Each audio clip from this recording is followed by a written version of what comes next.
All right, good afternoon, people. This is P Virgo. Welcome to my channel. Here is my Back to the Future audio commentary. And before I get started, here's a few disclaimers.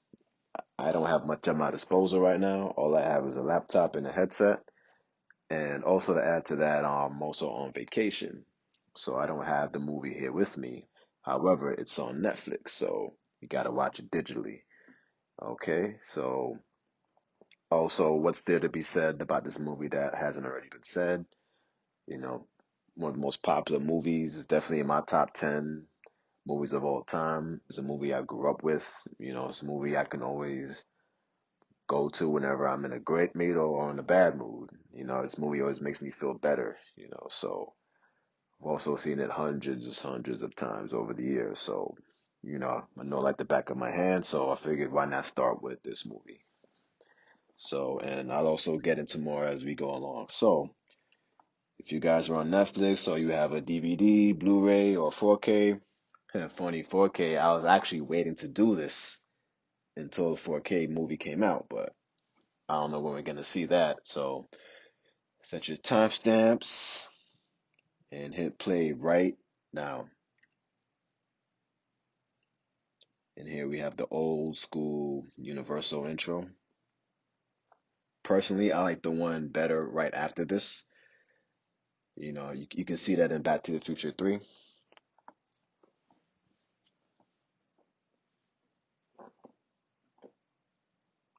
Steven Spielberg. I think a lot of people mistake this for a Steven Spielberg film, but it's really Robert Zemeckis. Steven Spielberg was just the producer. It was produced under his company, Amblin Entertainment. It was a title card, epic.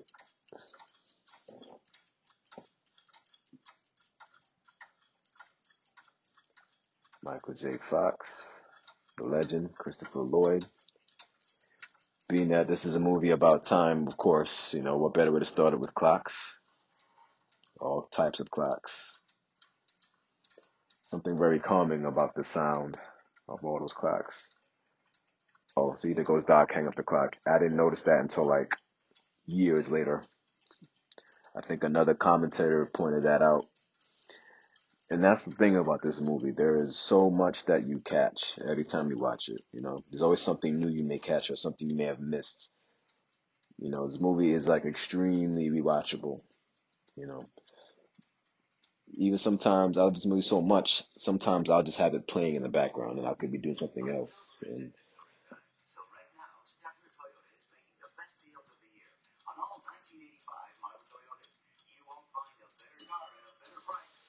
yeah, movies these days, you just don't get openings like this anymore. You know, it just goes right to the movie. No opening credits. All this exposition being explained to us, thrown at us. I mean,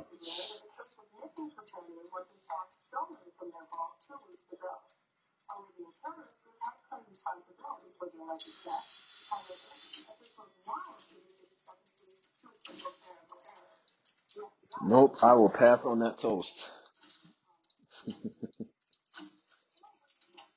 Alan Silvestri with the music, epic score, man. I would say without the music, I don't know if the movie would be as good. Honest,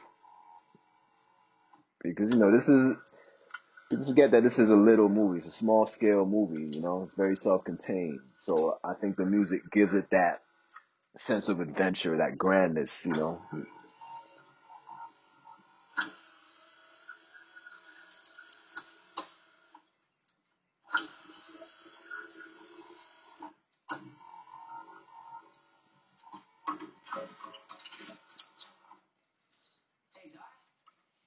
Here we got Marty.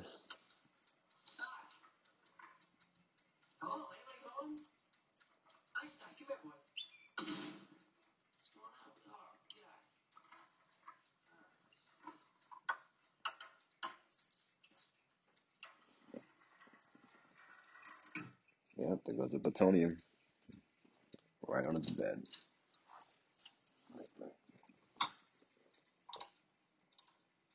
As a kid, I never really questioned why or how Doc and Marty became friends, how they met, It's one of those things, I guess, is better either left to the imagination or you just don't think about it. Because I think the movie, throughout the series, it establishes their love for each other. So I think, that often gets, people kind of overlook that, doesn't really matter.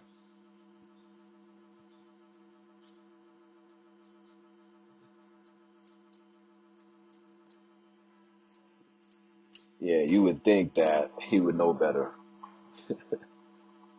I saw an amp that big, I'll just stay way, way away. Man, I always wondered how they did that shot. I wonder if they just used a stuntman or they just probably had Michael J. Fox tied to something and they just pulled him back. I don't know. Movie magic, I guess. Today, that would probably be all CGI.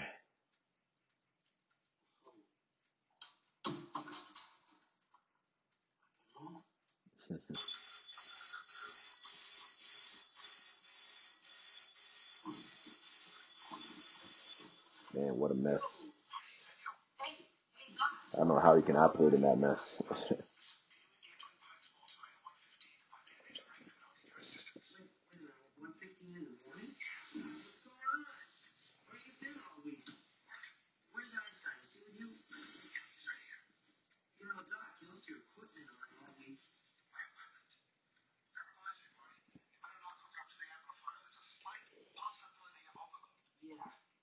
Yes, of course, Doc is a criminal, but hey, it's all in the name of science, right? Stealing the plutonium.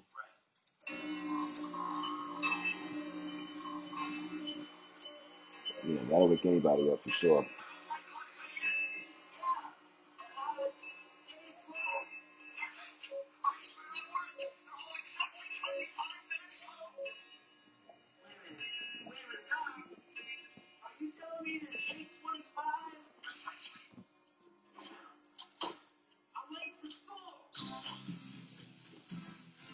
Here comes the power of love. Love this tune. This tune, like "I Have the Tiger" from Survivor for Rocky 3, is one of those songs where once you hear it, you think of the movie, and then you want to watch the movie, and then when you vice versa, once you watch the movie or after the movie's over, you want to play the song. I have it in my iPod right now.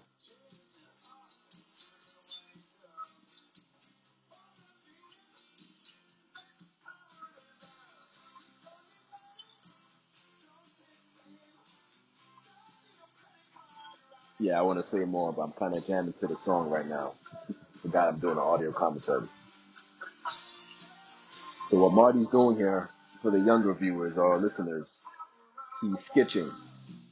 There's a good game on Sega Genesis by Electronic Arts called Sketching. Play it. Awesome.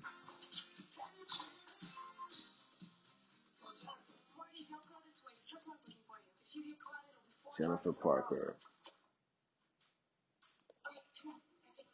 That's a ride or die girlfriend.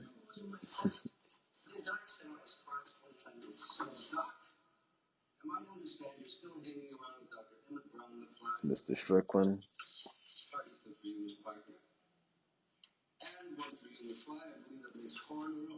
Also the girl that played Jennifer.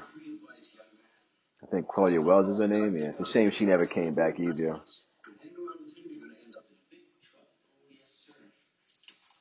She never came back for the sequels.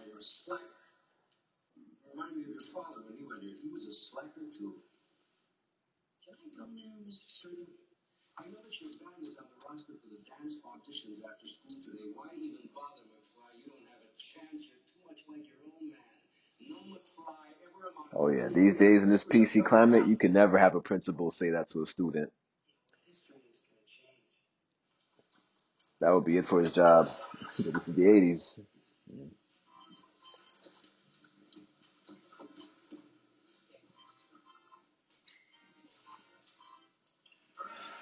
Bat up the bands.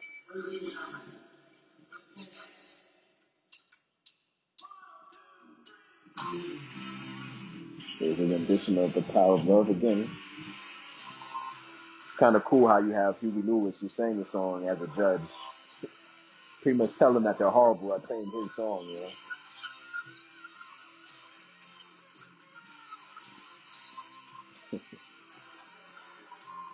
a good reaction by the judges there.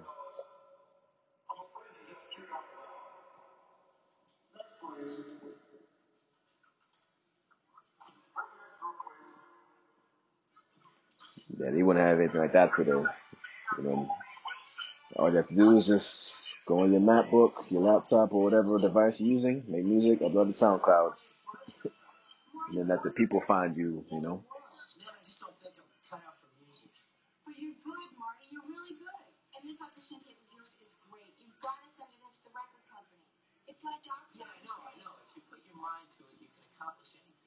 She's so supportive. Look at that. He stares at the girls' asses and still. It's too bad they never did more with the Jennifer character.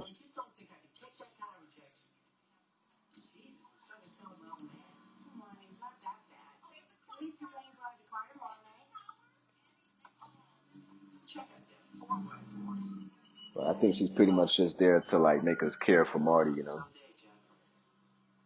make us sympathize with him when he goes on his time travel journey. I would totally drive that Toyota.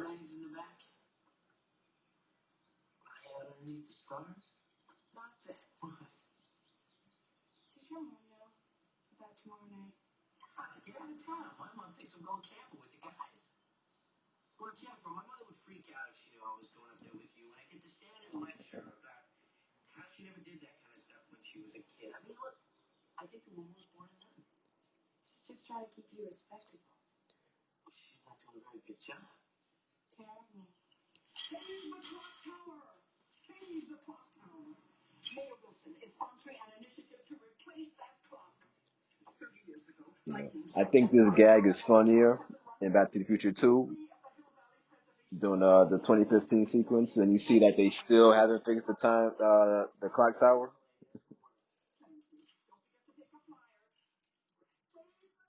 I mean, I think today, you know, in real life, I think they would have fixed it or just totally remodeled it.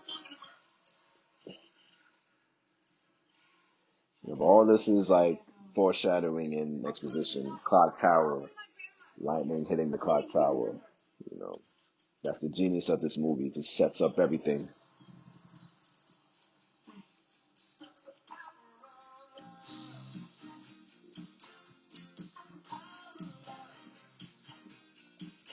Oh yeah. See, when someone says "I love you" on a piece of paper, it's a lot more personal than it is in a text.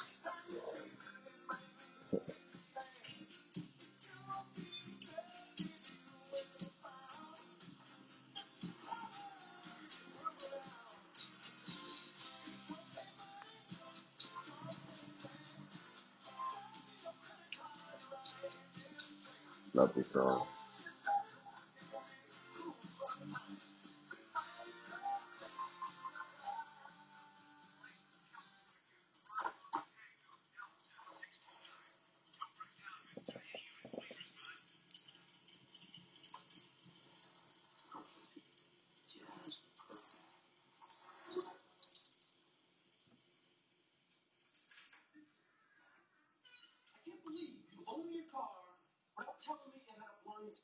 Biff and George McFly.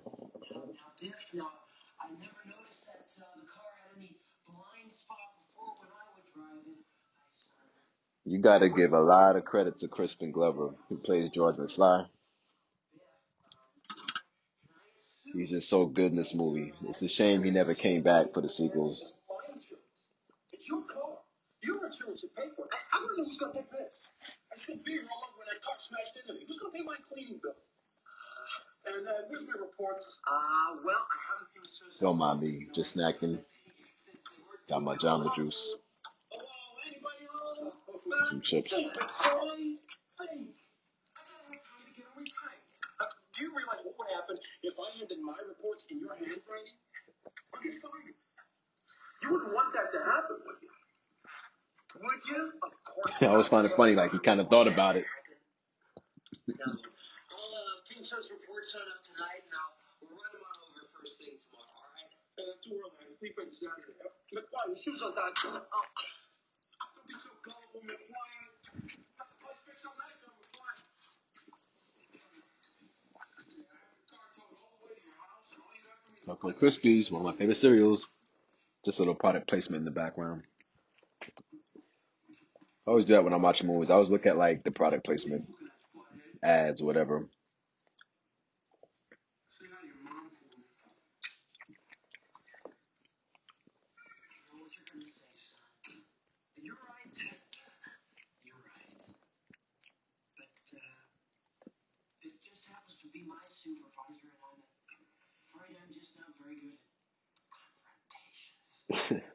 I love his whole delivery right there. The confrontations.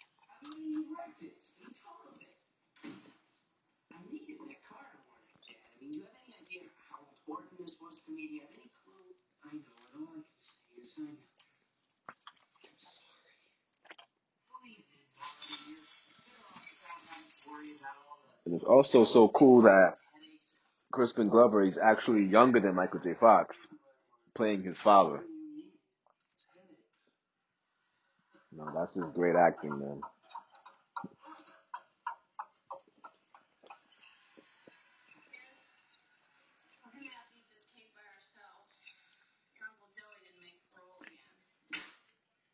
Yeah, Thompson is Lorraine.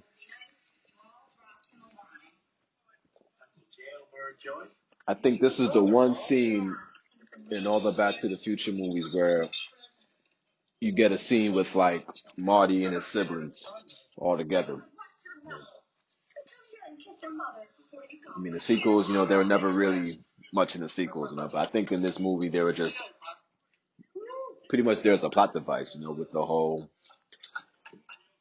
picture, the whole erase from existence thing. You know.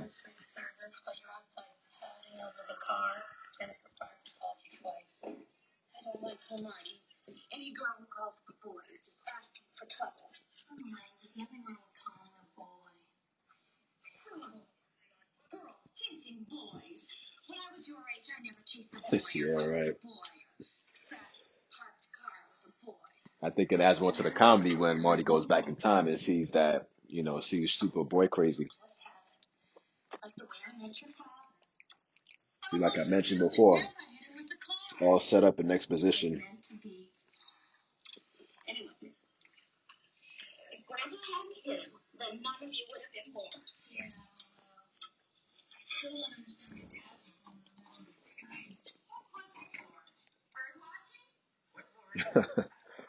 I kind of like that he's paying her no mind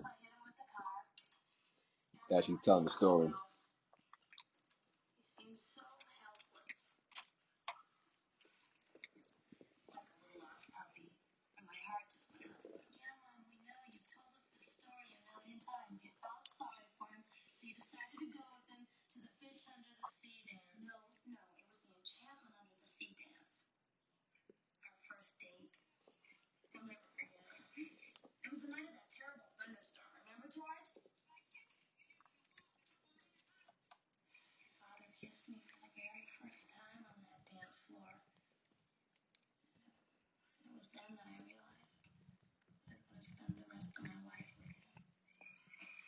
Very depressing. Yeah, she said that.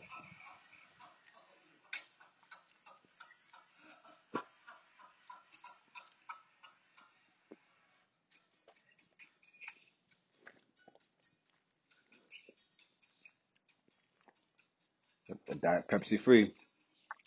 That's a setup for another gag later.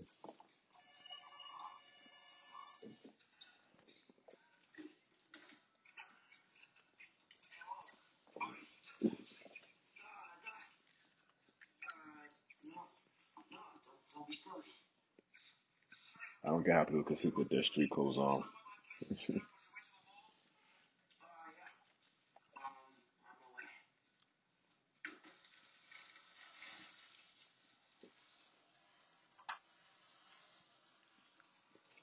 Twin Pines Mall.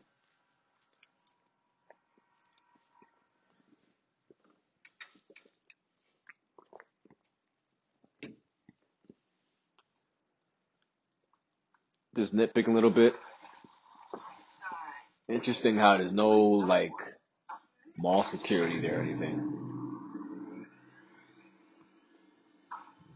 Just nitpicking. Don't mind me.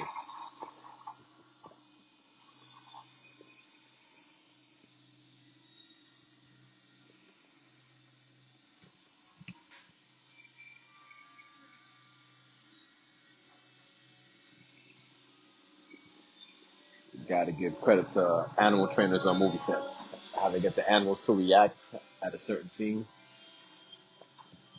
All right, it's time. Here's the DeLorean, the famous DeLorean. You know, my first memory about the future was actually the car. Back in the day, they had a McDonald's Happy Meal line or Back to the Future toys, and I think I had the one with I think it was Doc looking outside the DeLorean. Is that toy? It's like a rev up toy, and then rev it up and then it goes. Yeah, that was my really first. Of course, during the time they had the cartoon, and I don't really remember when the first time I watched this movie. I think it was probably with my babysitter. Like, part two used to come on a lot. Part one used to come on TV or whatever. And I think my mom got me the VHS, and then that's when I really became a fan. Back when I was in elementary school,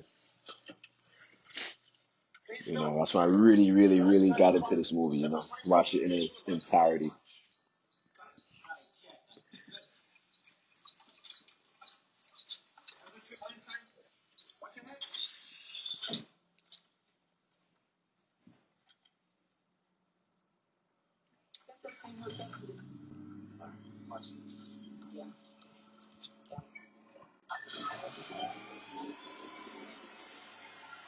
Yeah, what kid wouldn't want to play with that back then?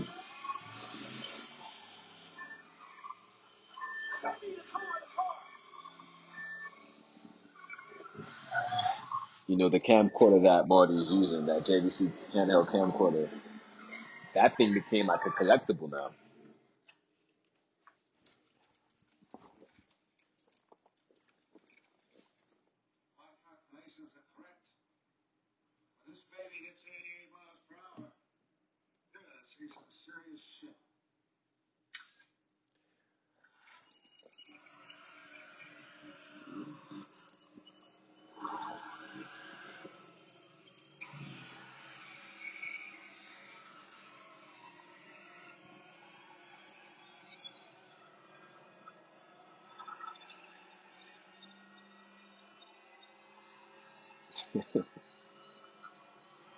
There's a weird conspiracy fan theory, dark theory about this scene, saying that Doc wanted to commit suicide.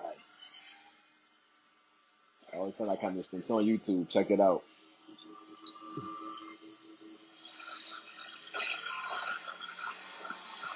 It's the first time we see the time machine work.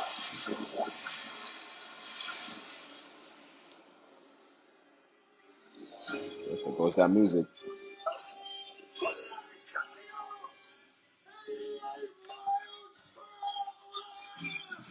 I was wondering why they choose 88 miles per hour, but I guess it sounds cool, I guess.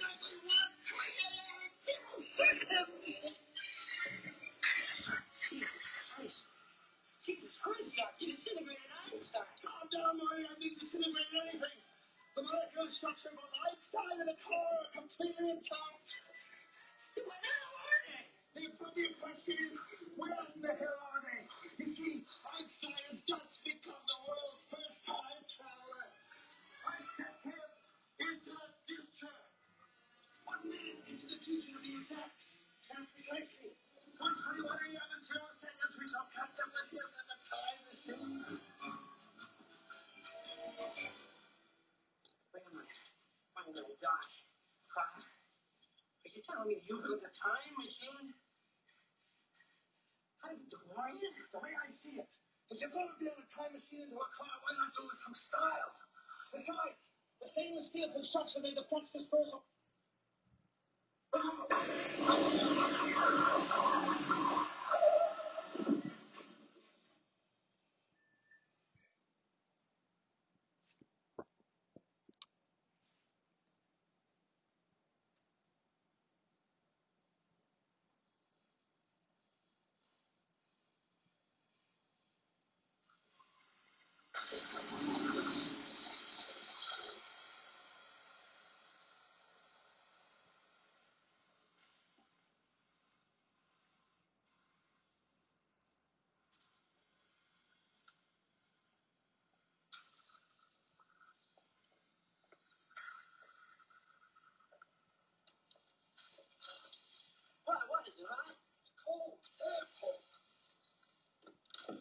I was wondering, why would he ask if it's hot? If there's clearly ice on it.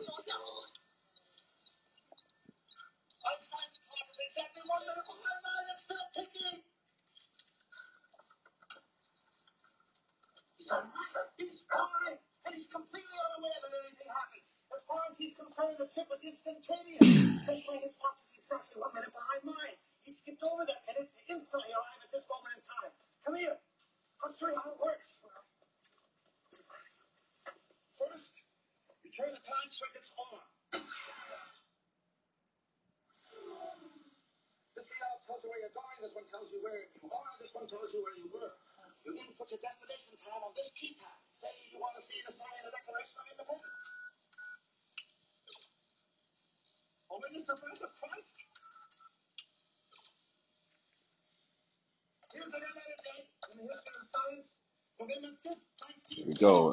Exposition.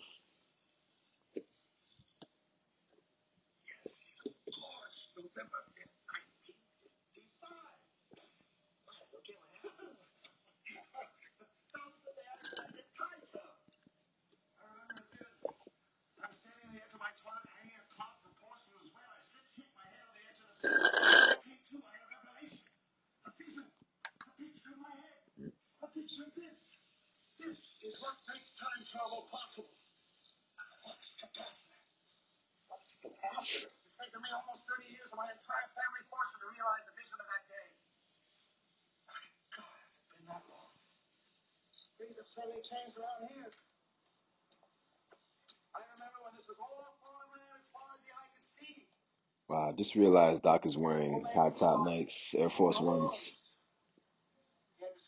See? You always catch something new when you watch this movie. I like the little look he gives when he's explaining about the pine trees.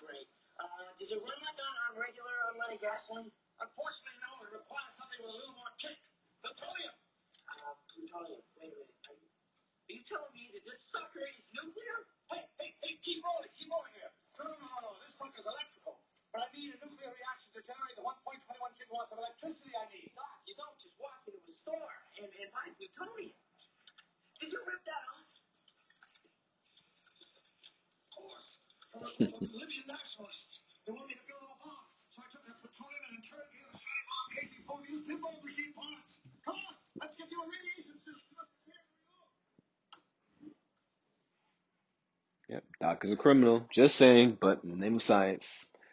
Love Doc though.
The Libyan terrorists.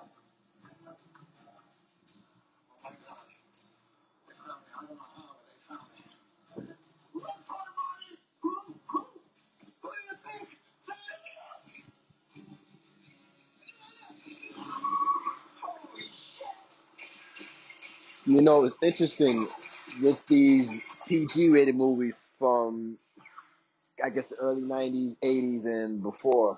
the language. They got away with a lot of bad language in these movies. Language and violence. PG movies today, if they even make that much, it's usually just they're either G-rated movies or PG-rated movies, or usually just like straight up CGI animated movies. With no kind of language.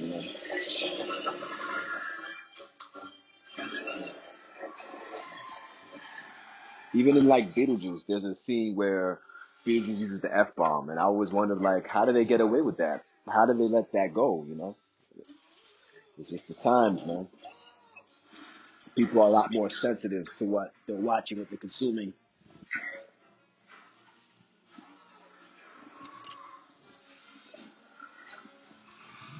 'Cause I think they made PG movies more for a general audience, more than just for kids. Because I never really looked at that as just a kids movie. Like, yeah, it's family because family it's about family. This is one of the few movies that I could get my parents to sit down and watch with me. They always found the time travel stuff funny, the gags in 1955 funny. You know.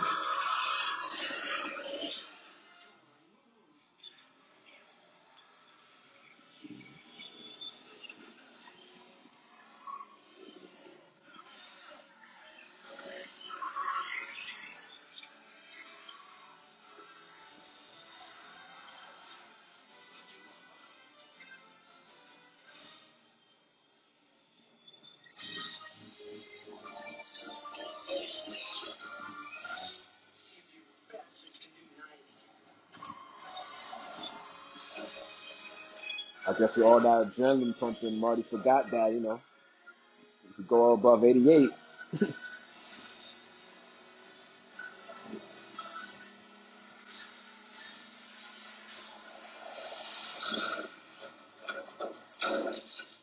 now the movie starts,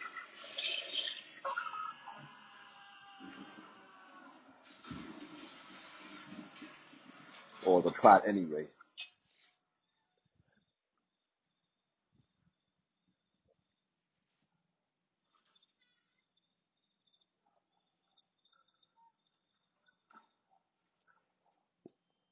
Well, a lot can change in 30 years, huh?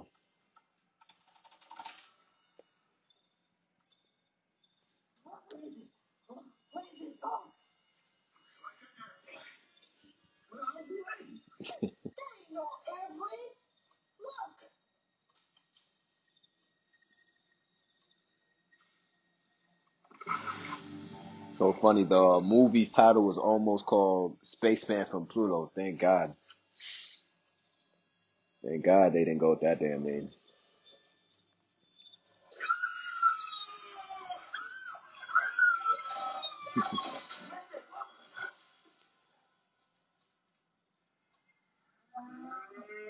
That movie prop must be so expensive. The comic book that the boy had, Tales from Space.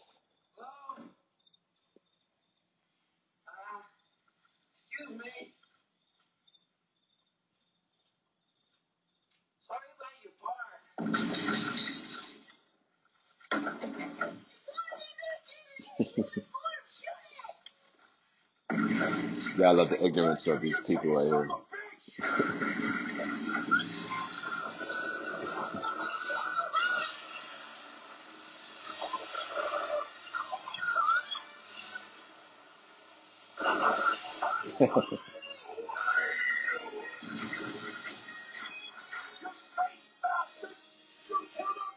Now it's Lone Pine Mall now.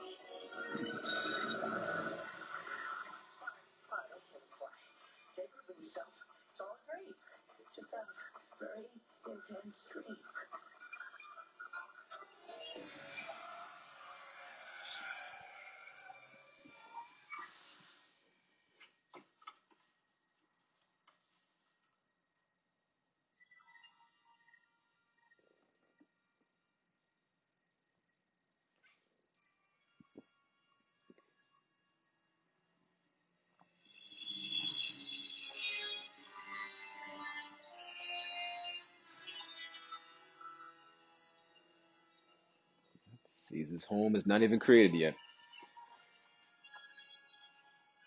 Buying estates.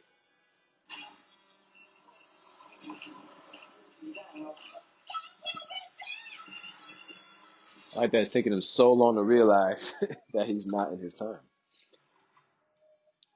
After he knows he's in the time machine.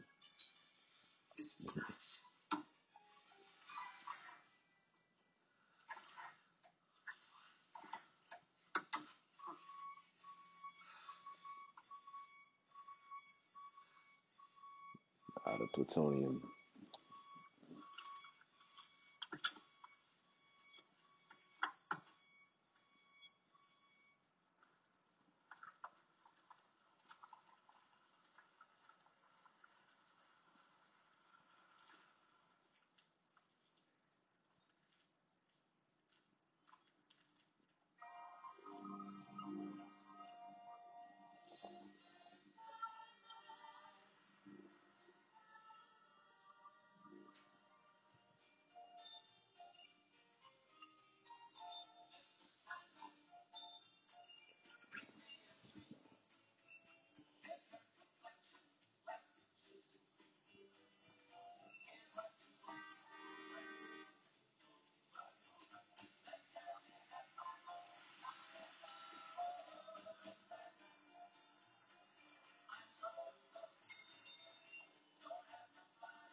Oh wow! Imagine if it's still like that today.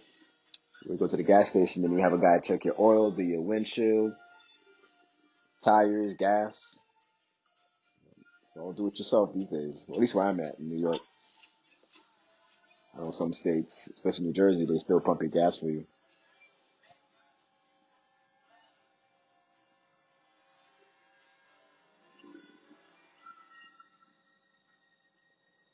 You know, it's clock tower working.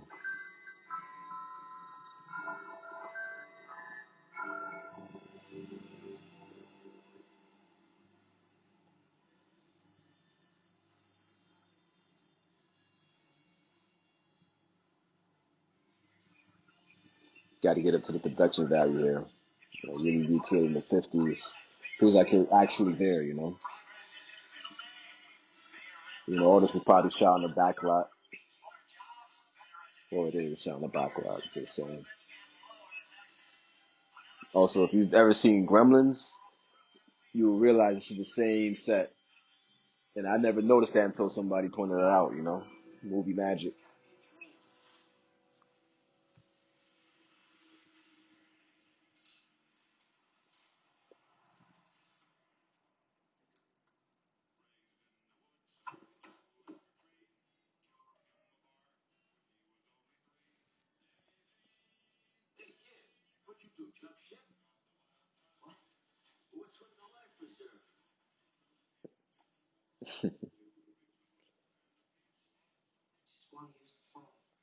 I don't know if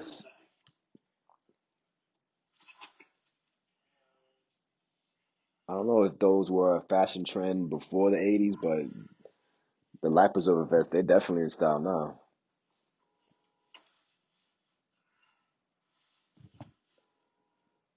I guess at the time.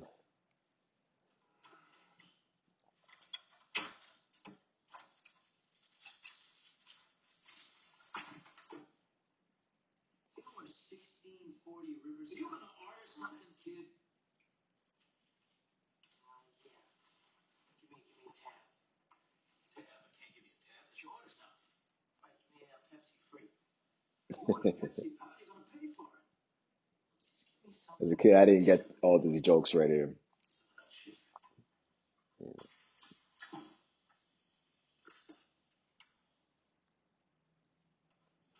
Pepsi free. And I guess Tab was also a drink. I didn't realize that until like later.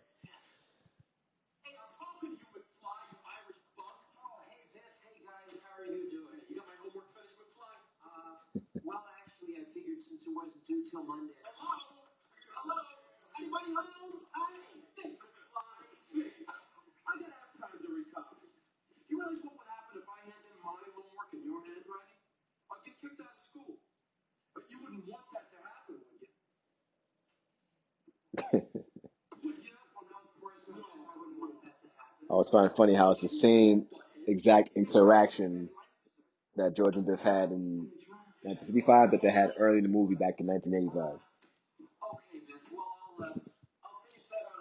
For me, I always looked at it as a parody of itself within its own universe.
People get so hung up over the racial jokes, but they have to remember that it's all in context. This is the 50s. Yes, there's a lot of prejudice, open prejudice, segregation, and all that.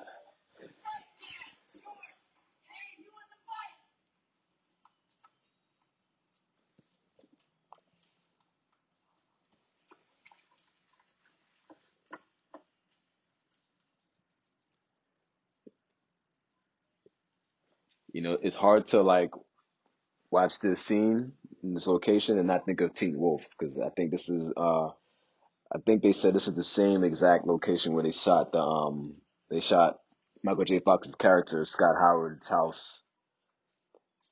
Interestingly, Michael J. Fox is not too fond of Teen Wolf, but fans still love it. Who knows? I might do a commentary of that movie one day.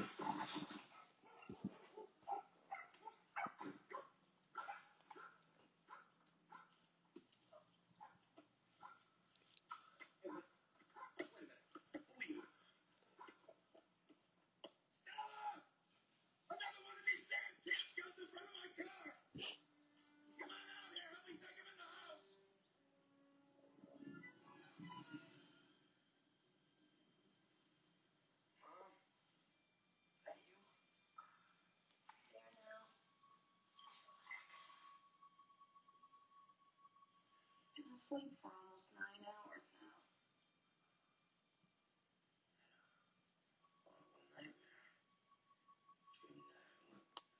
Back in time. It was terrible. Well, safe and sound now, back in good old 1955. 1955? Oh yeah, they recreated this scene many times for the sequels. My name is Lorraine. Lorraine Bates?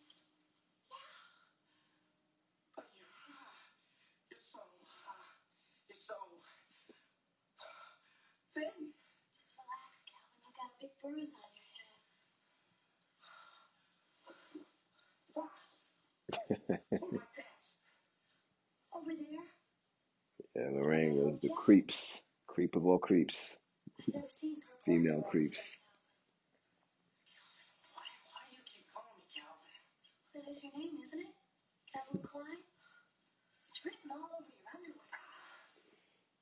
Well, I guess they call you Cal. See, if you look in the background, you can see pictures of all the teen idols in Lorraine's room, indicating that she was Superboy crazy. Do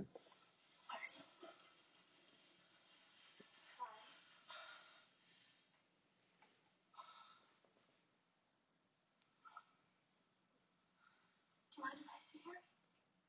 No. Fine. No, good. Fine. Good. Leah Thompson, she's also really great in this movie. The whole series, actually.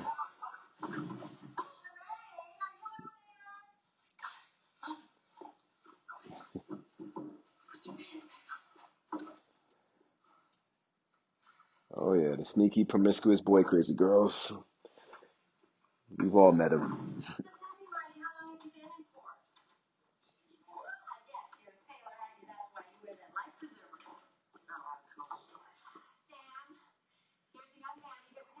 For the movie buffs out there, she's the mother from Gremlins. I think she puts up the best fights and best fight against the Gremlins in the whole movie. Also, a little more trivia. The boy with the raccoon had that. I think he plays the older brother in the Wonder Years. Yeah.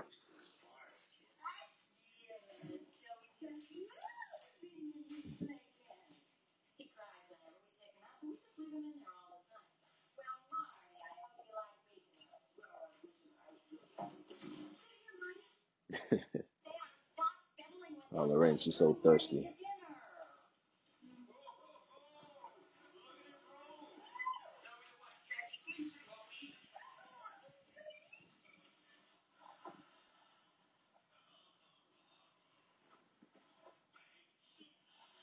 Our first television set.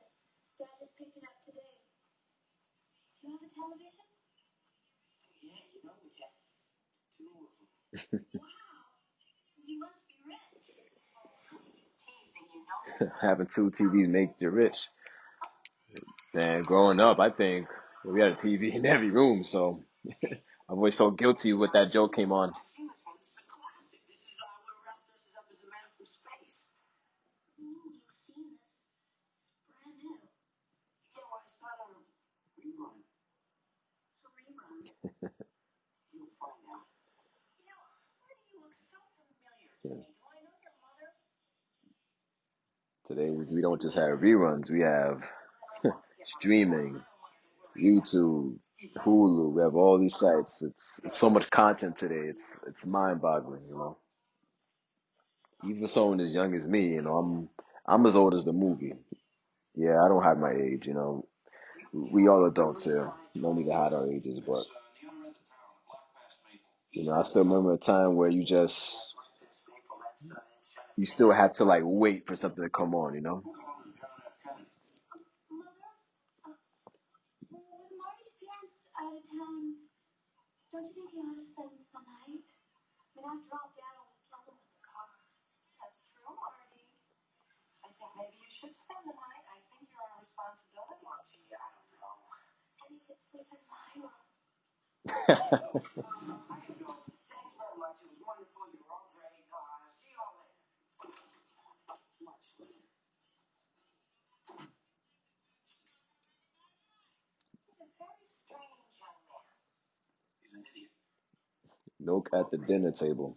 Idiots too. Lorraine, you ever have a kid who acts that way? I'll disown you.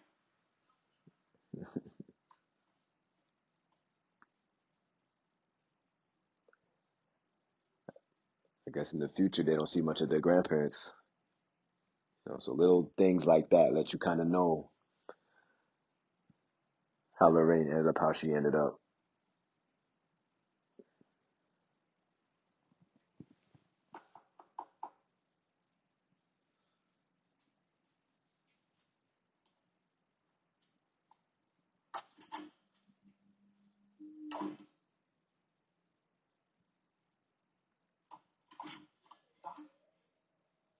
Don't say a word. Doc, I don't want to know your name. I don't want to know anything about you. Listen, Doc. Doc. Don't tell me anything. Doc, quiet. Quiet. I'm going to read your thoughts. Let's see now. You come here from a great distance? Yeah, exactly. Don't tell me. You want me to buy a subscription to the Saturday Evening Post? No. No word. No word. No word now. Quiet. Donations. You want me to make a donation to the Coast Guard Youth Auxiliary? Doc, I'm from the future. I came here in a time machine you invented. Now I need your help to get back to the year 19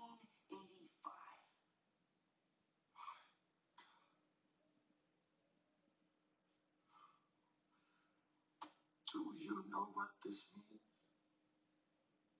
It means that this damn thing doesn't work at all. You gotta help me. You were the only one who knows how your time machine works.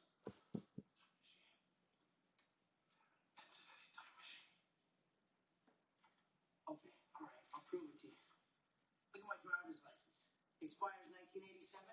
Look at my birthday, for crying out loud. I haven't even been born yet. And look at this picture. My brother, my sister, and me. Look at this sweatshirt, Doc.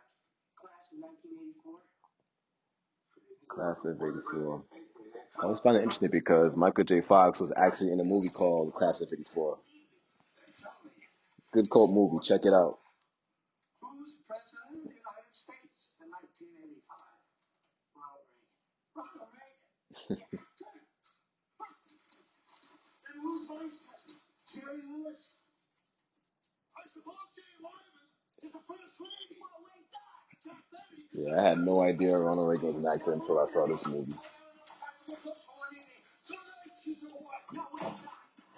Of course, he loves this movie as well. Oh, love the movie. You were standing on your toilet and you were hanging a clock and you fell and you hit your head on the sink. And that's when you came up with the idea for the flux capacitor, which is what makes time travel possible. Guess he was paying attention. So see little things like that, the exposition, the payoff. You know. Something wrong with the starter, so I hit it. Here. This is good lighting right here.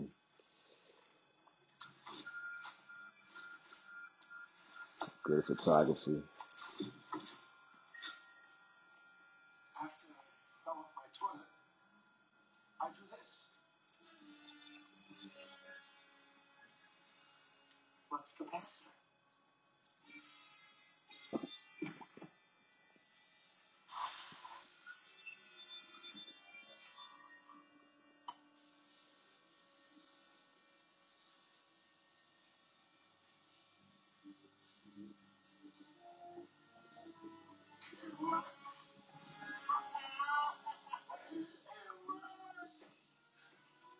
I finally invented something that works.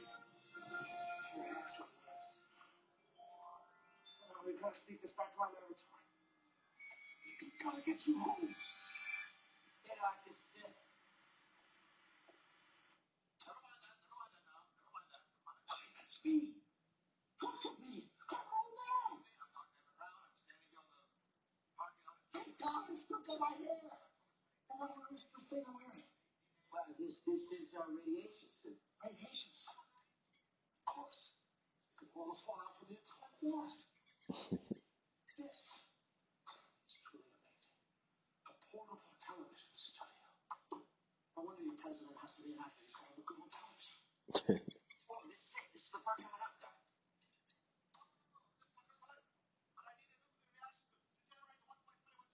What did I just say?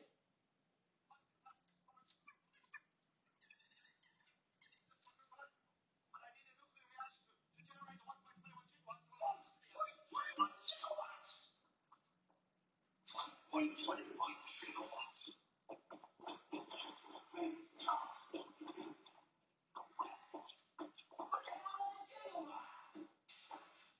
could I have been so careless?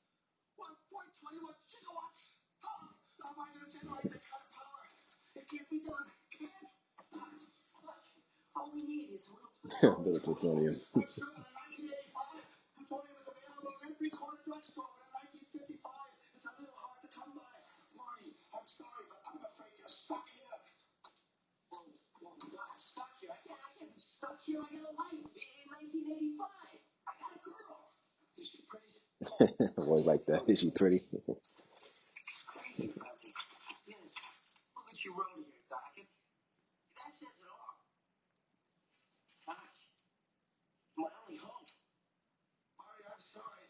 But the only power source capable of generating 1.21 gigawatts of electricity. See what I was saying earlier about the foreshadowing? See how the flower pretty much saved him? Unfortunately, you never know when it's going to strike. There's so much payoff in this movie. We do now. It's just awesome. This is it. This is the answer. It says here that a motor lightning is going to strike the clock tower precisely 10:04 p.m. next Saturday night. So like how he gets so excited to help Marty. If we could somehow harness this light, channel it into the flux capacitor. Just next Saturday night, we're sending you back to the future. All right, Saturday's good. Saturday's good. I can spend a week in 1955. I can hang out. You can show me around, Marty. That is completely out of the question. You must not leave this house. You must not see anybody or talk to anybody. Anything you do could have serious repercussions on future events. Do you understand? Here we get the rules. Okay. Marty, you interacted with anybody else today besides me? Yeah, well, I might have someone found Dana and my parents. And stop. Let me see that photograph again of your brother. Just as I thought. This proves my theory. Look at your brother. His head's gone. It's like he's been erased. Yeah, like I said earlier, the brother and sister, they're just pretty much there for the plot device, for the picture. Whoa. Clean this place up. Looks brand new. Now remember, according to my theory, you interfered with your parents' first meeting. They don't meet, they won't fall in love, they won't get married, and they won't have kids. That's why your older brother's disappearing from that photograph. Your sister will follow, and unless you repair the damage, you'll be next. Sounds pretty bad. Which one's your mom? That's him. Okay, you guys. Very funny. You guys are being real mature. Maybe you were adopted.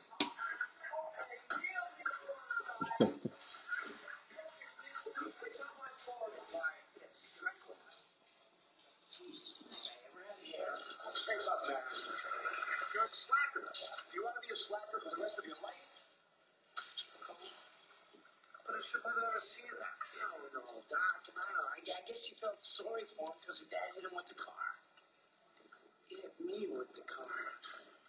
That's a Florence Nightingale effect. It happens in hospitals where nurses fall in love with their patients. Go to it, kid. George, buddy, I've been looking all over for you. You remember me? The guy who saved your life the other day? Oh, yeah. There's somebody I'd like you to meet.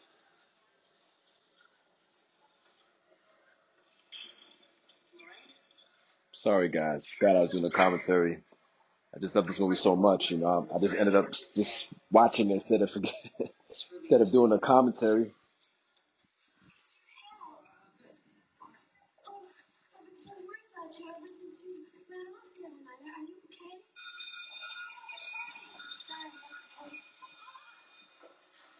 Isn't he a dreamboat?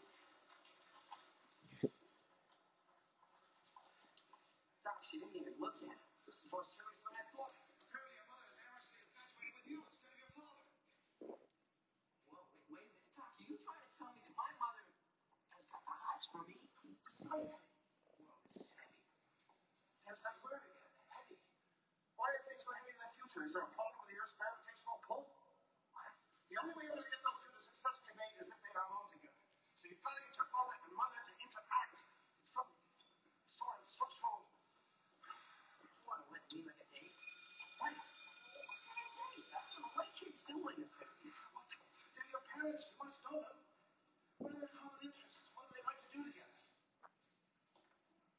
Nothing. There's a redneck ceremonial ritual coming up.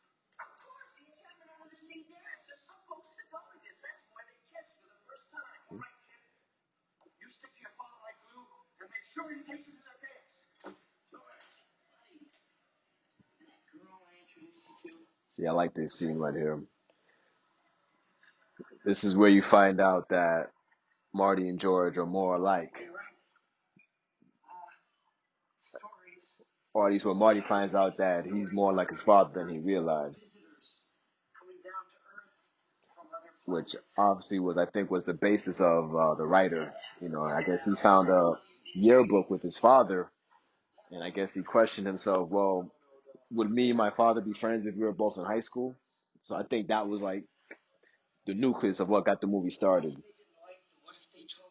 or what inspired the writer to, write the I guess it would movie. be pretty hard for somebody to understand.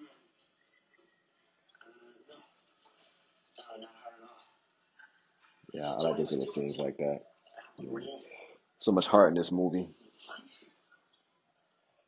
She told me to tell you that she wants you to ask her to jam out and see dance. Really? All you gotta do is go over there and ask her. What, right here, right now in the cafeteria? What if she said no? I don't know if I could take that kind of a rejection. Besides, I think she'd rather go with somebody else.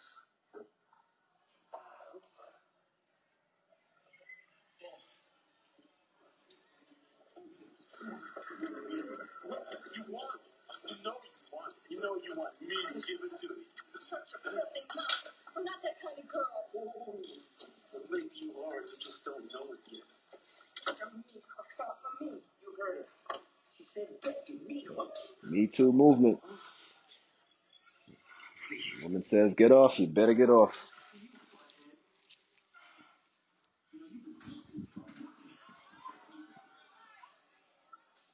I don't know if anyone even notices, but I feel like in the original, I think Biff is played more straight than for I'm gonna cut you a break comedic. today. So why don't you make like a Like, tree? because in part two and part three, he's more for laughs, I think, But I think in this one, he's played more straight. He's more serious. I mean, those who know the series, they'll know what I'm talking about. Why do you keep following me around? Look, George, I'm telling you, George, if you do not ask Lorraine to that dance, I'm going to regret it for the rest of my life. But I can't go to the dance. I'll miss my favorite television program, science fiction theater. Yeah, but George, Lorraine wants to go with you.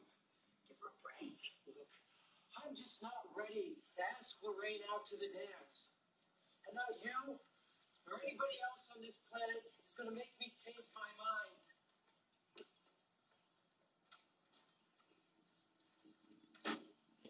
Time to take extreme measures. Science fiction theater. I always thought it'd been interesting if you got to see like George's parents, see, because being that movie is about the McFlys after all, but once again, it's about what's needed in the story, in the narrative. So in part three, we do get the great grandparents, the great great grandparents.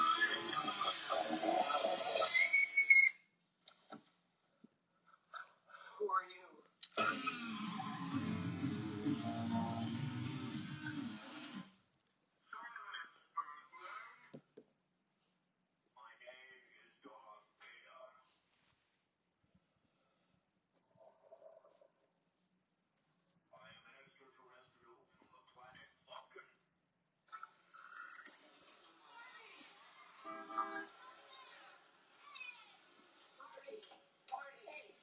What is school? What have you been doing all day?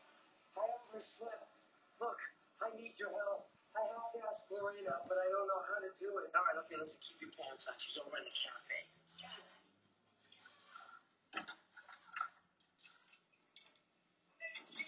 George, last night, Darth Vader came down from planet Vulcan and told me that if I didn't take Lorraine out, that he'd melt my brain. Yeah, well, let's just keep this brain melting stuff to ourselves, okay? Oh, yeah, Darth yeah. Vader. Right, there she is, George. Just go in there and invite me. Okay, but I don't know what to say. Well, just say anything, George. Say, well, whatever's natural. The first thing that comes into your mind. Nothing's coming to my mind. Jesus, George, I was wondering if you were born. What? What? Nothing. Nothing. Look, telling Destiny brought you together. Tell her that she's the most beautiful girl you've ever seen in the world. Girls like that stuff. When you don't, you're writing this That wouldn't work today. There's like an innocence in this movie.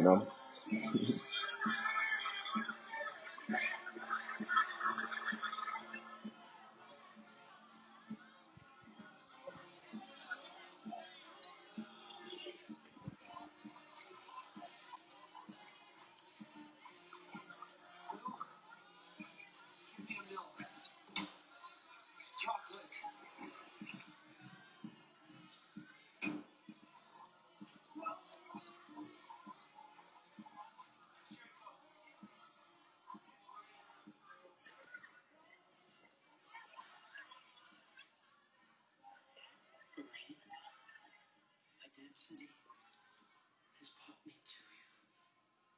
What? What I meant to say was, wait a minute, don't I know you from somewhere? Yes, George McFly. I'm your density. Oh, you almost had her there. Damn Biff.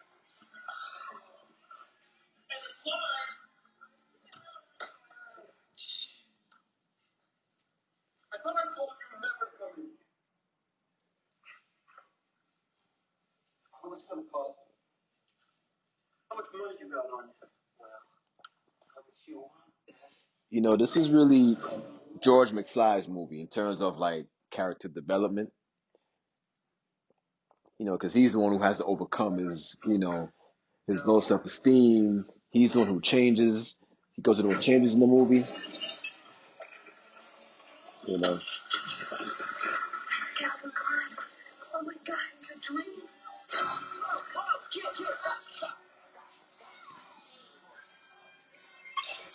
yes, the famous skateboard chasing,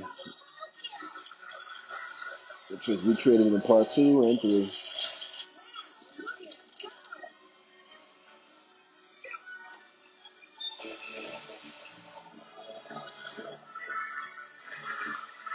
Even though I prefer part 1 much more than part 2, I gotta admit I do prefer the chase in part 2 a little better. Just saying.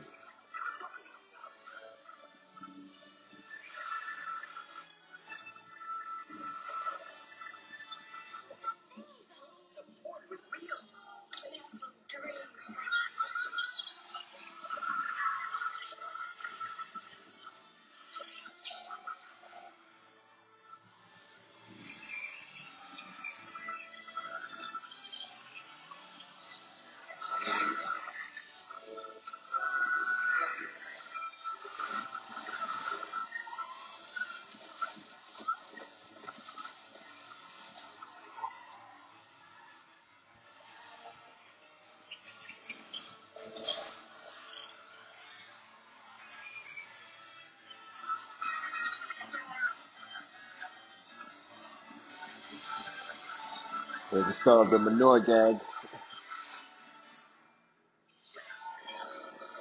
In every Back to the Future movie, somehow Biff or a relative of Biff's always has an encounter with manure, aka shit.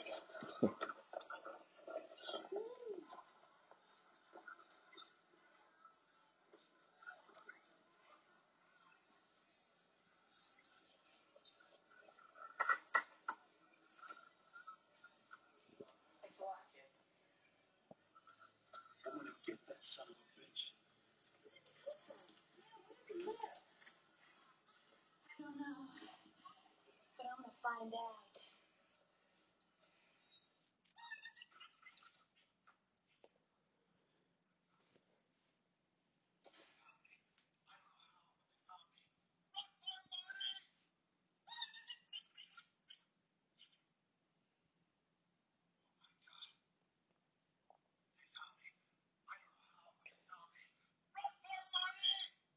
Here's a question, or a debate often had: should one know anything or too much about their own future? Listen, Doc. There's something I haven't told you about the night we made that. Please, Marty, don't tell me. No man should know too much about his own destiny. I understand. I do understand. If I know too much about my own future, I endanger my own existence. Just as you've endangered yours. I would have to say, I guess when I was younger, I would say, well, yeah, of course I want to know what happens to me in the future. But, as you get older, you realize all the anxieties that probably will come with that. Or even if it's good news, if someone told you you're going to be a millionaire in like 10 years, you know, just by you knowing that you could pretty much prevent that from happening because of the knowledge you have. Things you might do differently. Accelerating to 88 miles per hour. According to the flyer, at precisely 10:04 p.m. this Saturday night, lightning will strike the clock tower, electrifying the cable Just as a connecting hook makes contact, thereby sending one You see, he meeting Marty kind of gave him the spark, kind of gave him the confidence to kind of be a better inventor. So I think Doc already knows enough about his own future just by encountering Marty in this situation.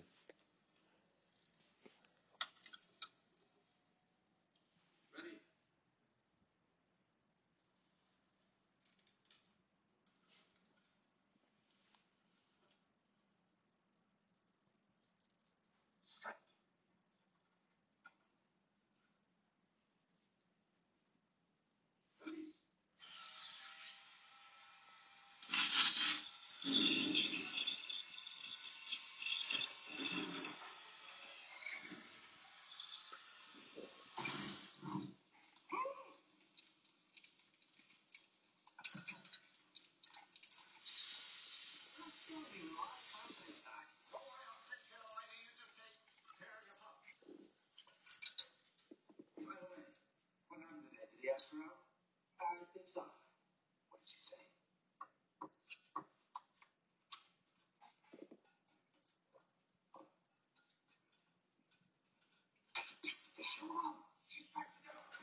Told you guys, Lorraine was a creep.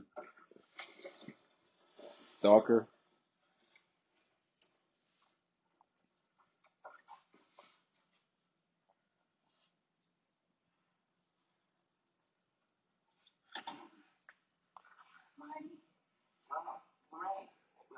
The actress Leah Thompson, who plays Lorraine McFly, she mentioned that this is the only scene that her and Doc, Christopher Lloyd, have together in the whole series.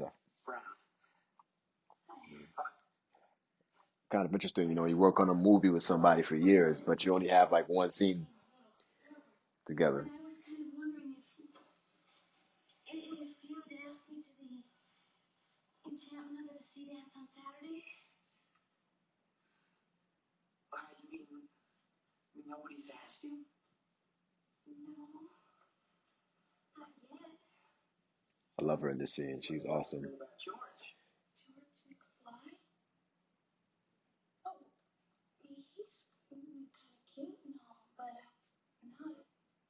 Well, I think a man should be strong. Doc is like, oh man. Protect the woman he loves.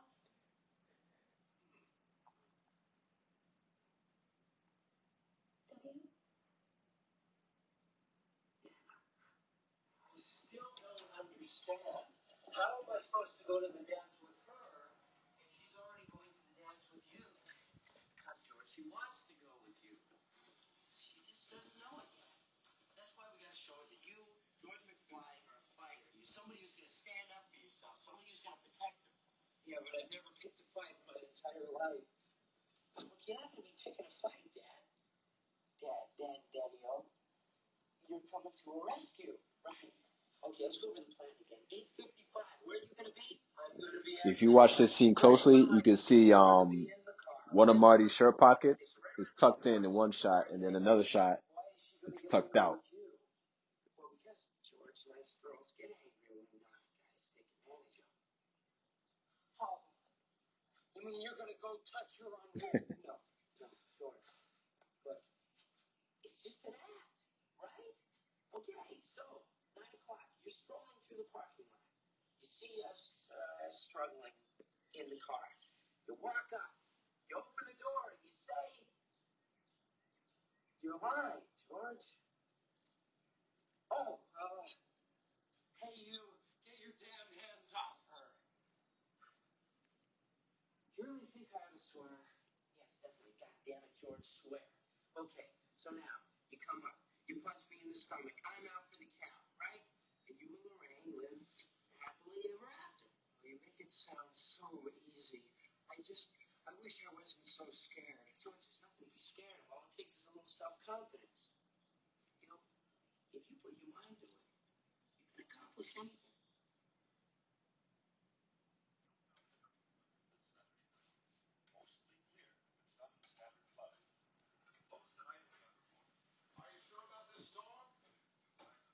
Why the weatherman predict the weather?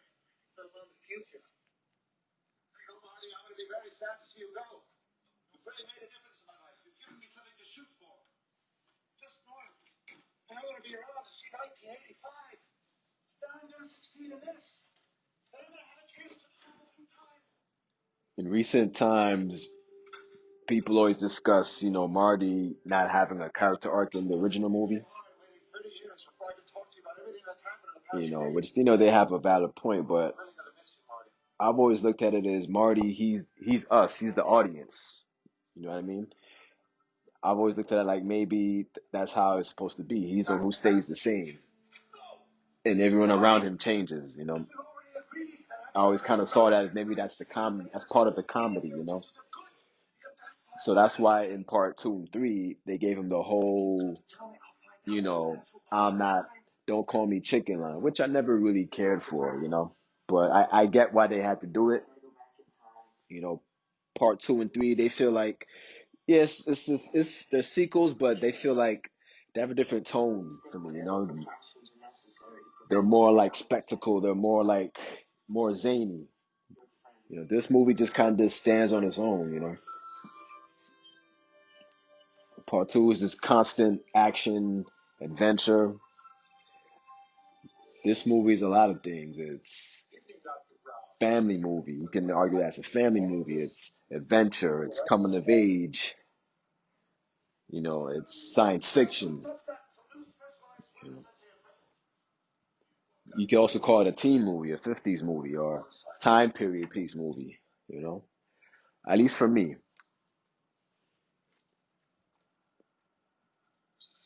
Not to say that I don't enjoy 2 and 3. I mean, I love the first half of 2. The whole 2015 stuff. I think when it goes back to 1955 again, that's kind of where I tune out a little bit.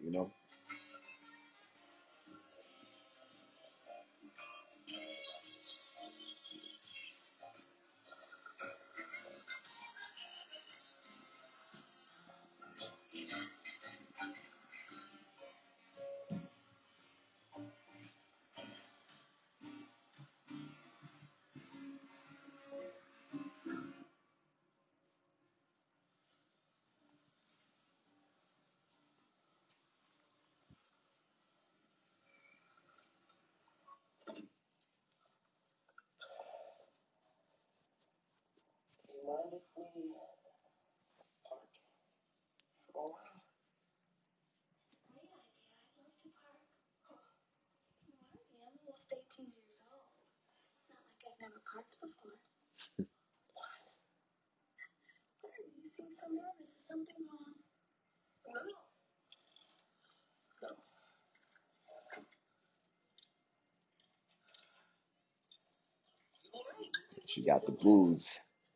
I swiped from the old lady's liquor cabinet. Yeah, well, you shouldn't drink. Why not? Because you might regret it. See, this is where you kind of get a glimpse where Lorraine becomes an alcoholic, or even if you can see in the beginning of the movie. She's kind of like worn out from all the drinking. Hey, you smoke too? You're beginning to sound just like my mother. I love the scene where he's like judging her. As you would too if it's your mother, you see your mother in a light you've never seen her, drinking and smoking, you know.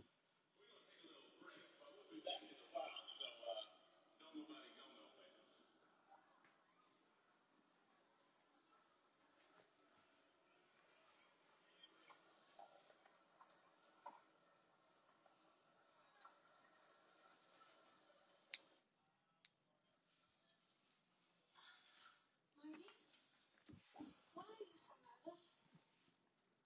Grave. Yeah, it's definitely the most awkward scene in the whole movie. You're in a situation where Your mother's like stripping for you, and then your mother kisses you. you mean like how you're supposed to act on the first date? Sort of. On paper, I could see why a lot of production companies didn't want to do the movie. You know. You? What do I do in those situations? And then also, a lot of companies also said that the movie wasn't raunchy enough. Oh man, that's awkward as fuck, man.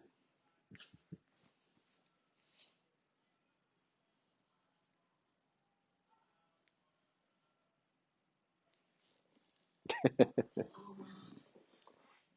don't know what it is, but when I kiss you, it's like I'm kissing my brother. I guess that doesn't make any sense, does it? Believe me, it makes perfect sense. He's coming.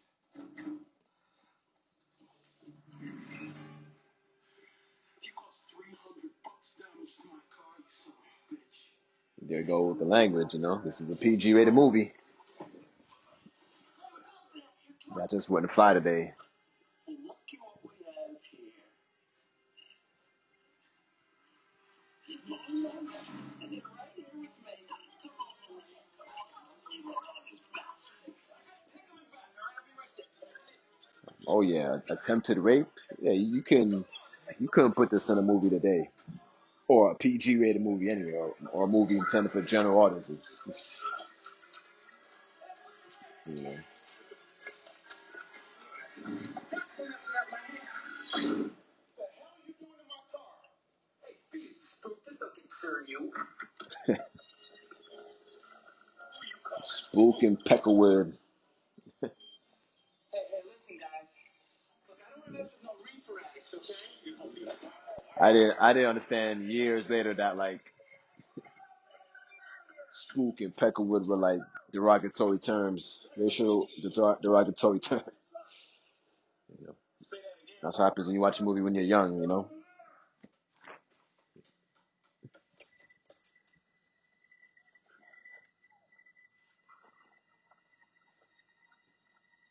it's George's moment.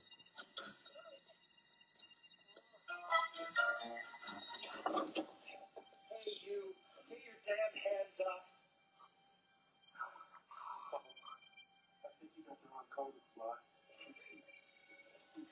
George, help me. Just turn around and fly. Don't walk away. Are you deaf, McFly? Close the door and beat it. No, Biff. You leave her alone. McFly. You're asking for it. And now you're going to get it.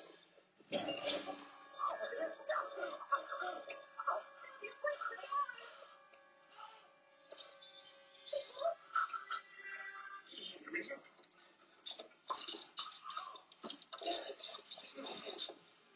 Who's the next?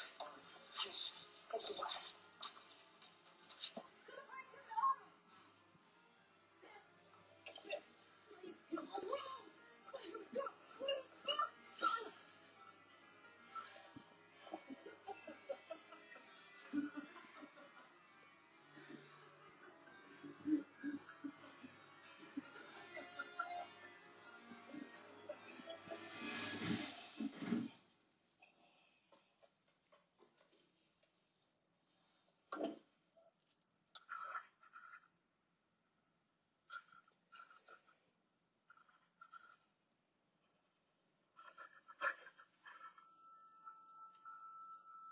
Are you okay?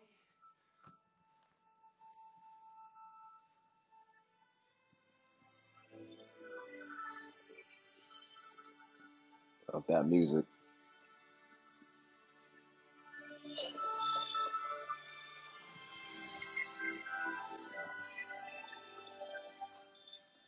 is that guy? It's George McFly. That's George McFly. Time's running out. Starting to erase.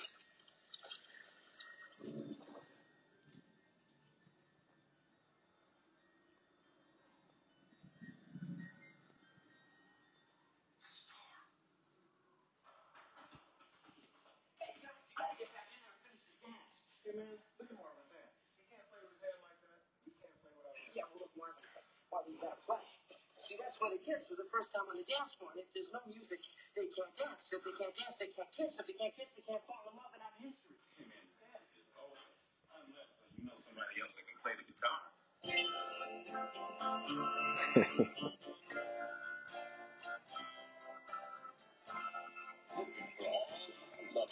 The Earth Angel number.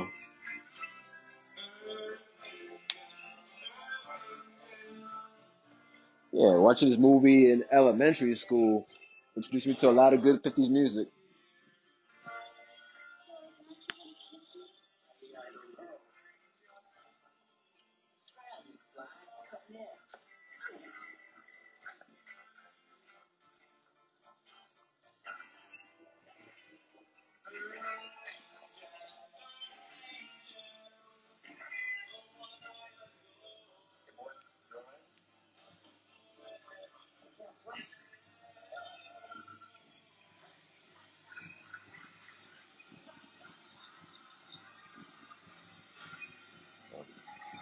Heart still racing when I see the scene. So close to being erased.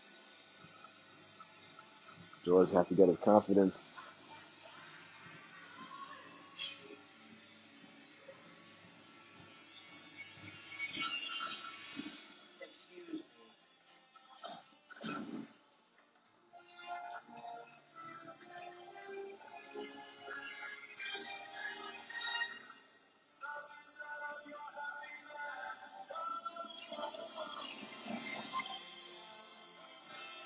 Then they kiss for the first time.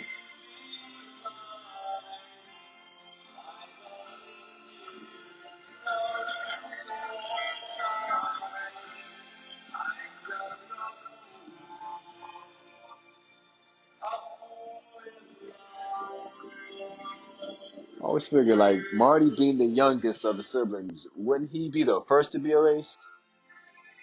Mm, whatever, just nitpicking.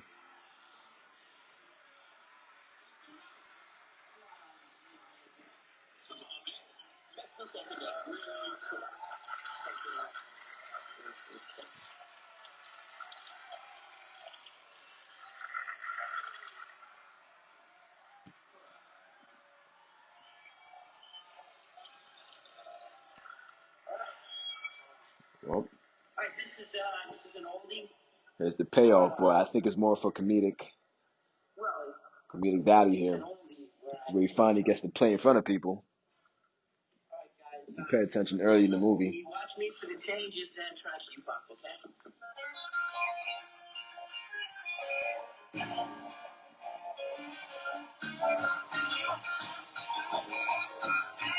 Johnny be good.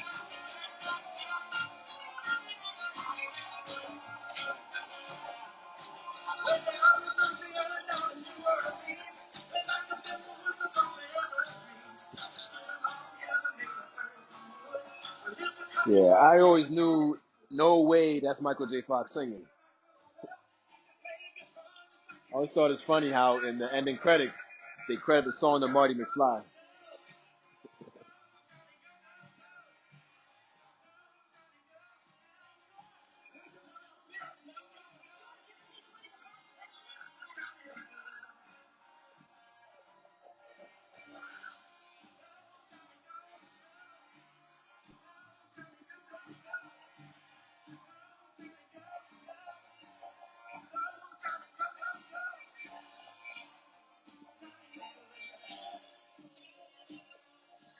Oh, yes.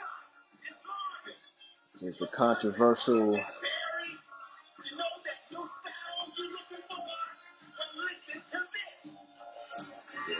A lot of people say this scene is racist. The whole Marvin Berry, who started rock and roll thing. But when it comes to comedy, and I as a black man, I don't take offense to it. I get it. It's comedy. You know, when it comes to comedy, all is fair game. You know. I mean, we all know the black man started rock and roll. Come on now, but that's why I think it's funny because the white man's trying to say he started it.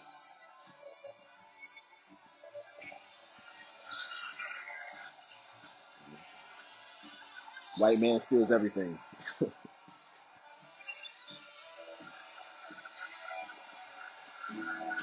Yep. That's Marty's problem. He's just too damn loud.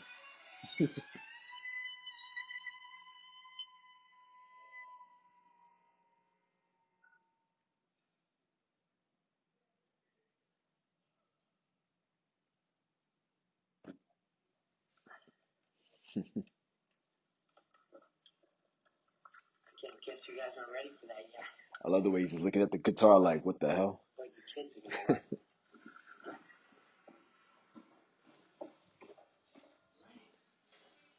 That was very interesting music. Yeah. I hope you don't mind, but George asked if he could take me home. Great, good. Great. He's feeling about you too? I have a feeling too. Listen, I gotta go. But I wanted to tell you that it's been education. Will we ever see you again? I guarantee it. Well, Marty. Yeah. I want to thank you for all your good advice. There's also been a huge debate on like how come his parents don't recognize him in the future, but the producer and writer also made a good point saying that if you met somebody for just a week when you're like 16, 17, you never saw them again, I guess you would forget them, but who knows? I think I would have remembered a friend I met, someone I met for just a week, and then see them 30 years later. Such a nice name. So even down to the name, But that was a nitpick of mine as well. Like, how would they not recognize him in the future? How would you not know that, hey, he was the same guy who got us together?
Now, with these audio commentaries, I'm not sure how much of the movie you're allowed to hear. I'm not sure.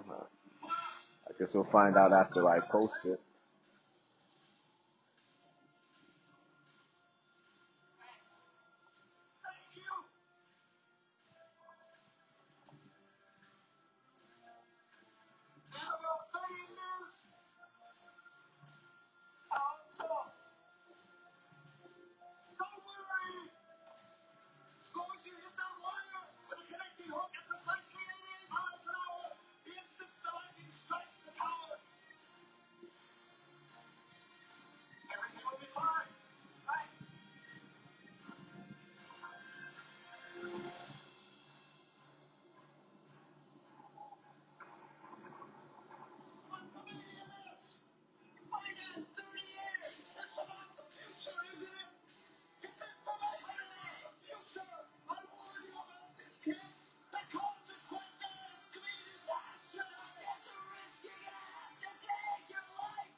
Man, this whole sequence always has you at the edge of the seat. You always feel like they're gonna fail, you know? There's always that, man, are they gonna succeed?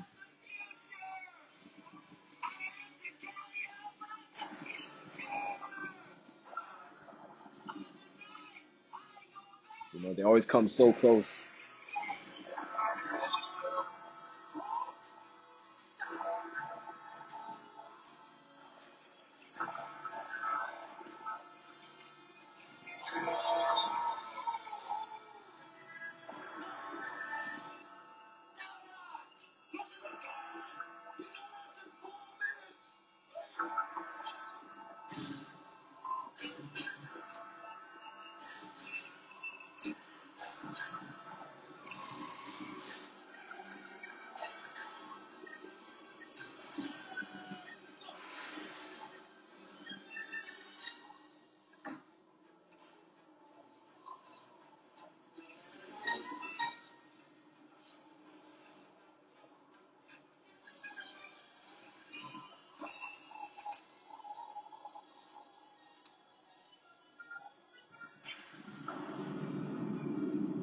Yeah, I'm not the biggest fan of heights. So much credit to Doc.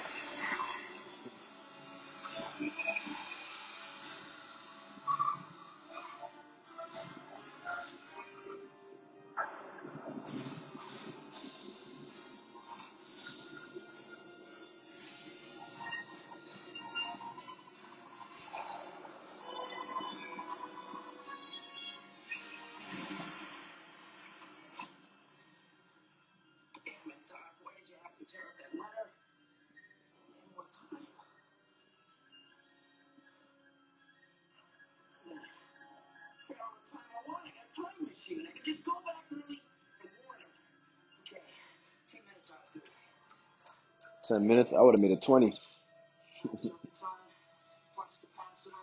Could never have too much time.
Time to get going.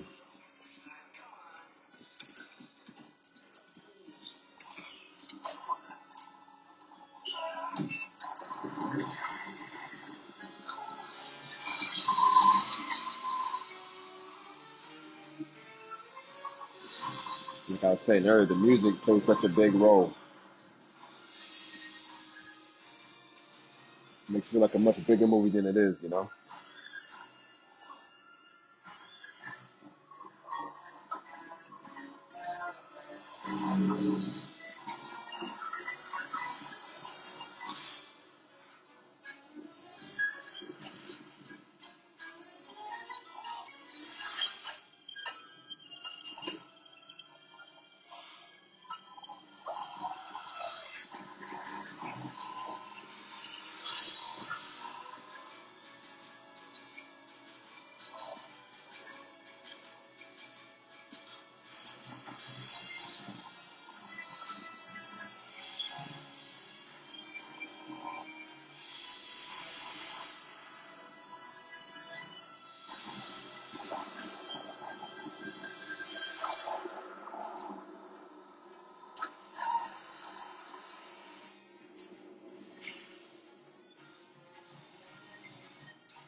go.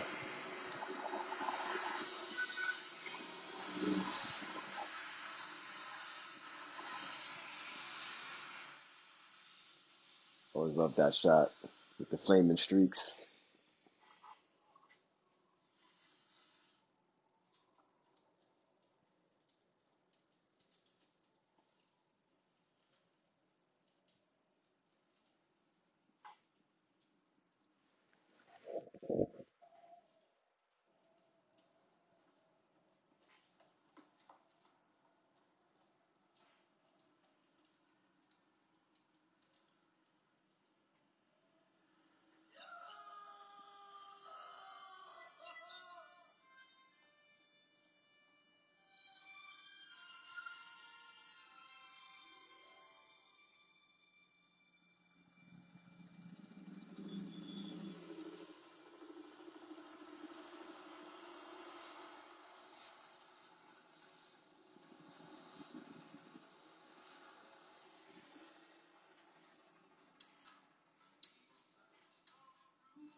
Now you know that the learning would have been total if that were for real. Into that hard concrete.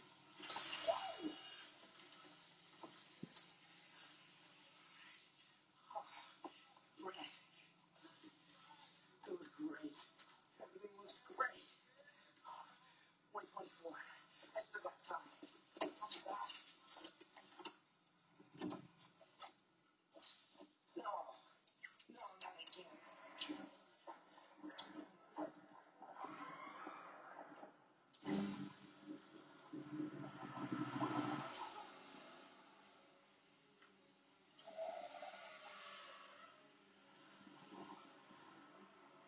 Yes.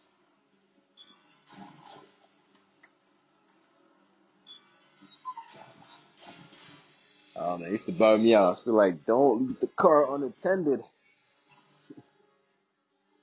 That's the movies for you. Notice how I said long time off?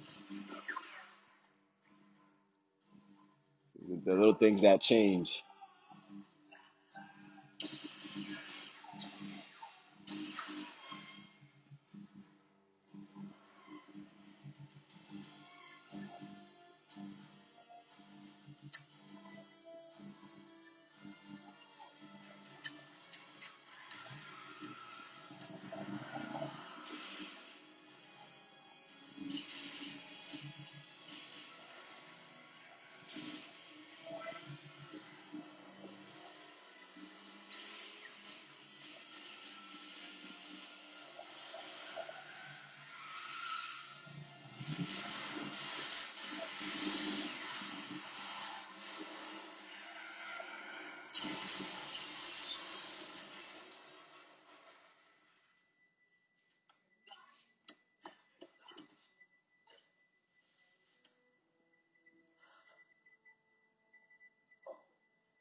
You know.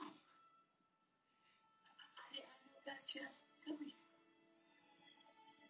Hmm. All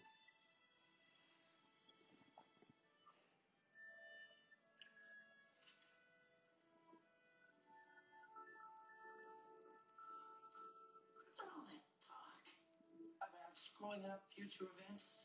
Does FaceTime continuum? Well, I figured. What the hell?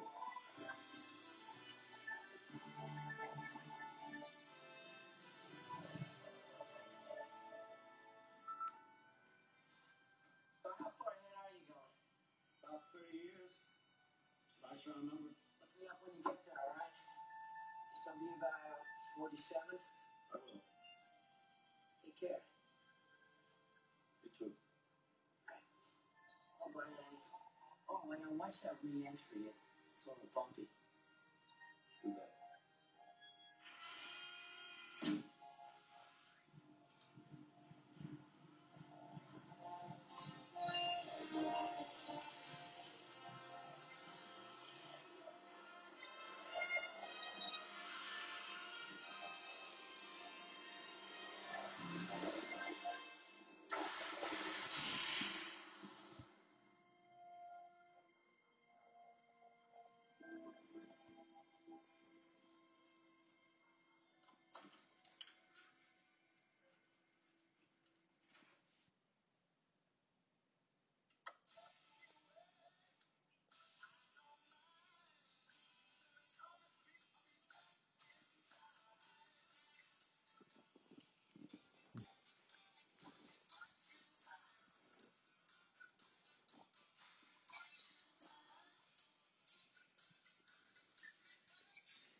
See, everything in his room is the same. Marty's still the same. Everything around him is different.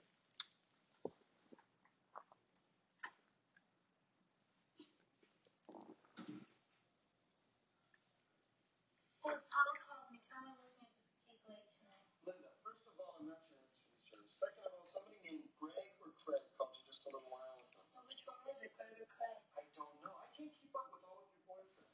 Hey, what the hell is this? Breakfast. What, you sleep in your clothes again last night? Yeah, what do you want, Dave? What? I always wear a suit to the office. Yeah, the actor Chris McGlover, he was pointing out that why do the McFlys seem to be more happy when they have more money, or you know, You guys are great. Mom, you look so which I can understand, but I never really looked at it that way. As they're only happier or they're better off just because they have more money. I always looked at, George has more confidence, so he was probably a better father to his kids. He probably gave them better morals, better lessons to live by. I never really looked at it like he's successful or that's why they're happy or they have a better house. You know. Mom, we talked about this. We're not going to go to the lake. Greg, when the hell did this happen? Why didn't you tell me? I'm sure the car's fine. Why was the last one? Yeah, all the attention to detail. There's Biff out there waxing right now. Now, Biff, I want to make sure that we get 2 coats of wax this time, not just one. Just finish out the second coat now. Now, Biff, don't con me. Even again, I'm sorry, Mr. McFly. George McFly, he went through the most transformation in this movie. Biff, what a character. Always trying to get away with something. Biff ever since high school. Although, it wasn't for him. We never would have fallen in love. Mr. McFly! Mr. McFly, you just arrived. Oh, hi, honey. I think it's your new book.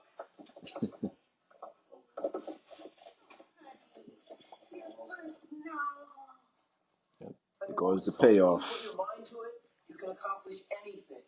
Oh, Marty. It's so satisfying. You're all waxed up, ready for tonight. Keys.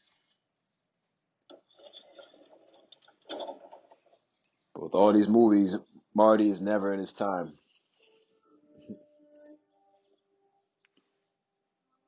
Got everything he wants. How about a ride, mister? Jennifer. Oh, you were such a sore honest. Let me look at you. Marty, you're acting like you haven't seen me in a week. I have. You okay? Is everything all right? Oh, yeah. Everything is great.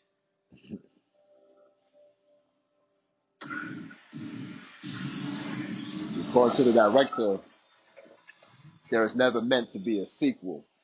So, being as a kid, I first saw this movie on VHS, and on the VHS, it has the to be continued label at the end. So that always confused me when, as I got older and I saw a Prince movie that didn't have it. So I learned over the years that the to be continued label wasn't there in the original theatrical release. So that confused me for a long time because it wasn't intended to be a sequel. But I think they put it on the VHS to kind of tease the idea of a sequel. Yeah. So I always find that interesting. It's your kids, Marty. Something's gotta be done on your kids.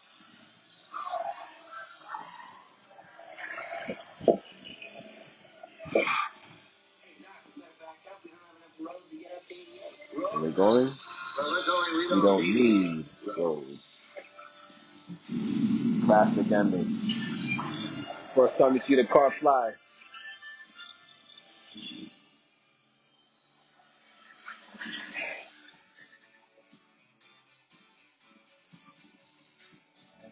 Now we have the Back in Time song, which is still a good song, but I think it gets obviously overshadowed by Power of Love. But the song actually describes the plot of the movie.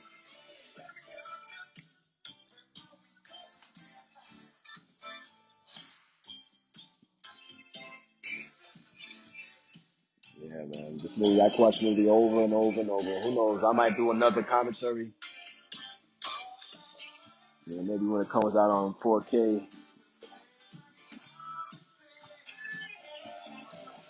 Yeah, as a kid, I always would watch the credits.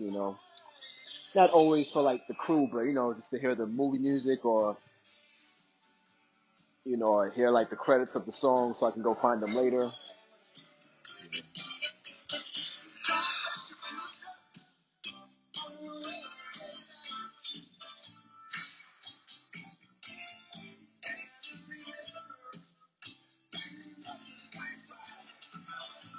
Yeah, but like I said before, if there wasn't a 2 and 3, this movie would still stand on its own. 2 and 3 is kind of like their own movie. I've always felt like. And of course, this movie, I was finding it impressive that this movie was filmed and released in 1985, so definitely a short shooting schedule there. Of course, this movie came out the same year I was born, so I'm always gonna have that connection with it.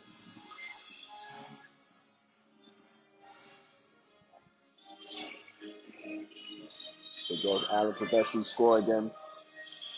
I don't know if I mentioned it earlier, but whenever I watch Predator, which he also scored, I can't help but think of hearing the Back to the Future cues in the Predator theme. Those who know what I'm talking about. So the cast.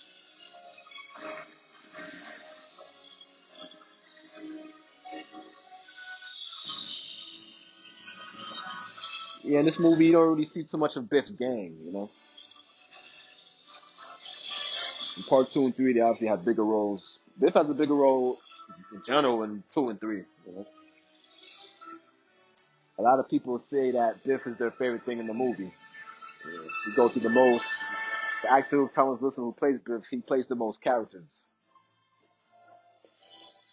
Power of Love, Back in Time.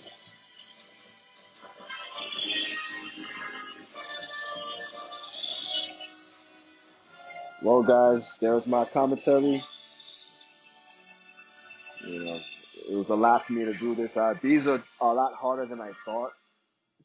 Hopefully I'll get better at doing these. I kind of got caught up just watching the movie rather than just talking. It's kind of odd for me talking when there's no people around. But hope you guys are safe, stay healthy, stay active, and that's it for this commentary.